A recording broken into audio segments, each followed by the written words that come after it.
Are you ready to retire? I'm asking that seriously. Are you really ready to retire? And there are two questions to answer. The first is the financial. Do you have enough money saved? Do you know what your spending plan is going to be in retirement? What that budget is? Do you know that the amount of money that you have saved will support your spending plan for as long as you might live, even if stuff happens, even if taxes are higher, even if inflation is higher, even if you have health concerns in the future? Have you done the stress testing to know the answer to that question so that you know that financially you're ready to retire? If so, then your next question is even more important. Are you mentally and emotionally ready to retire? Now, retirement is a very long time, and it can be lacking structure. You don't have to get up at a certain time. You don't have to be any place at a certain time. But you need to create for yourself the right level of structure and activity to keep yourself healthy over time. And so you want to think about, what are you retiring to? You may be thinking, I'm wanting to rest. I'm so tired of working. I've got a lot of things around the house that I haven't been able to do. But beyond that, once you've caught up on your rest and you've done those things on your to-do list that kept getting put on the back burner, what are you going to do with retirement then? How are you going to stay fulfilled over all of your retirement? And you need to think about this in some key areas. One is being active, how you're going to exercise and keep yourself physically strong.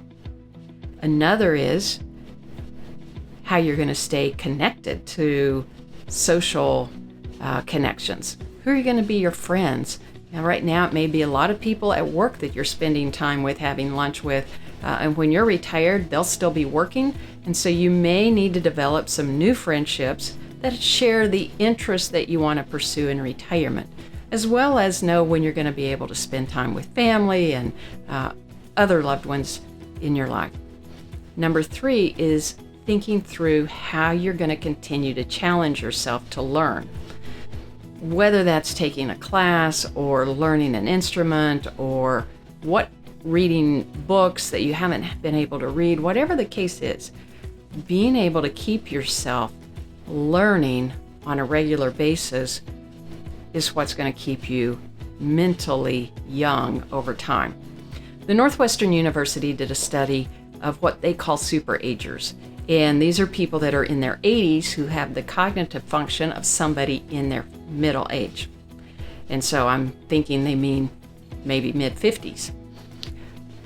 And these are people who focused on these things that I just talked about, focused on exercising and continuing to learn and keeping strong social connections so that they were never alone or never felt lonely. They were always connected with their community and giving back in some cases, giving back in areas where they want to contribute to others. These things kept them cognitively younger than other people their age. But the key to that is that also gives them some protection against Alzheimer's. Alzheimer's is a very